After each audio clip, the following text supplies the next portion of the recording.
Walk on the Water by Deep Purple. ودي famous riff رقم 1 معانا. الأغنية نزلت سنة 1972 في ألبوم ماشين هيد. الجيتارست ريتشي بلاكمور هو اللي كان مسؤول عن كتابة الريف وكتابة معظم الجيتار لاينز اللي في الأغنية. تعالوا نشوف تجربة عملي للريف بتتلعب ازاي.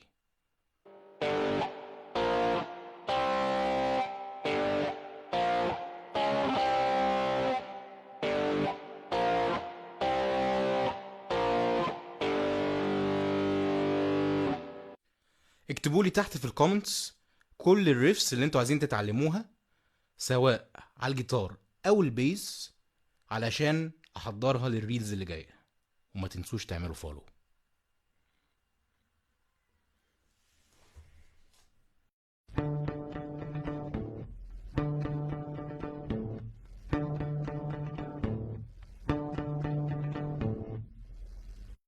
Under Pressure by Queen and David Bowie.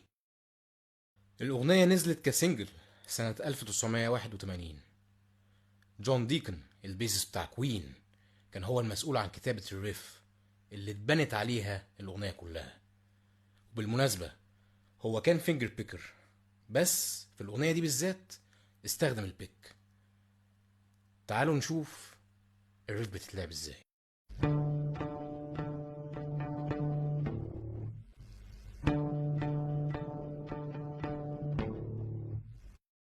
ودي كانت تاني فيمس ريف معانا.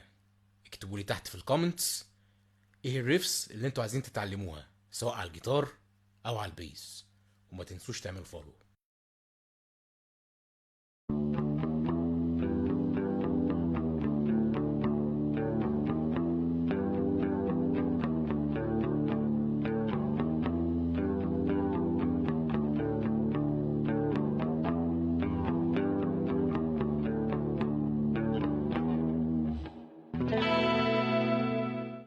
Come As You Are by Nirvana.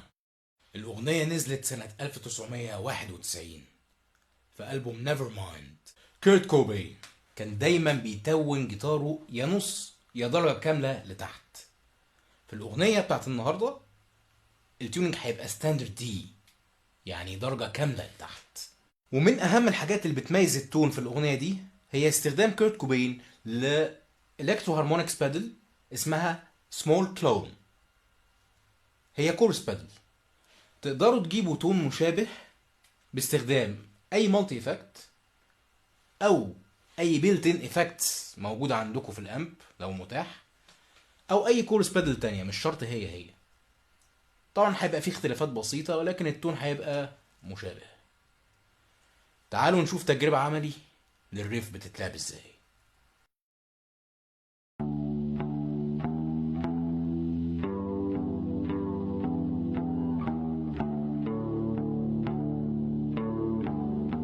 ودي كانت فيمس ريف رقم 3 معانا. اكتبولي في الكومنتس ايه هي الريفس اللي انتوا عايزين تتعلموها سواء على الجيتار او البيس، وما تنسوش تعملوا فولو.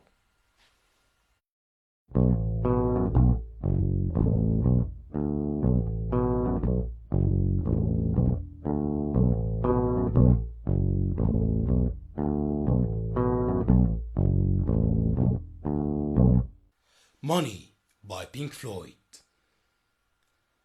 الأغنية نزلت سنة 1973 في الكونسبت ألبوم المعروف The Dark Side of the Moon.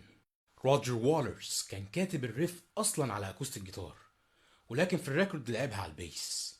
هي اتلعبت بتايم سيجنتشر غريب شوية 7/4. تعالوا نشوف تجربة عملي للريف بتتلعب ازاي.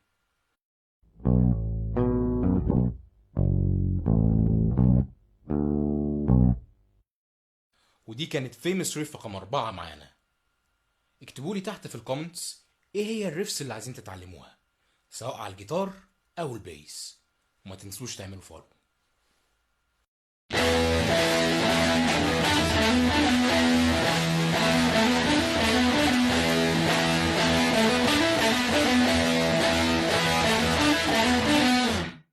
Paranoid by Black Sabbath. الأغنية نزلت سنة 1970 في تاني ألبوم للفرقة اللي كان بنفس الاسم Paranoid. إلى جانب إنها كانت التايتل تراك بتاع الألبوم، هي كمان كانت أول سينجل تنزل من الألبوم. توني أيومي اللي كتب الريف كان مسجل كل الجيتار لاينز بتاعته في الألبوم ده دبل تراكت، بمعنى إنه بيسجل اللاين مرة ويسجله مرة تانية فوقيها ويضيف الاتنين على بعض، وده أنا وضحته في الريف وأنا بلعبها. هو كان بيتون جيتاره سي شارب ستاندرد بسبب الحادثة اللي حصلت في ايديه، ولكن في اول ألبومين للفرقة هو كان بيلعب على اي ستاندرد عادي جدا، التيونينج المعروف بتاعنا. تعالوا نشوف تجربة عملي للريف بتتلعب ازاي.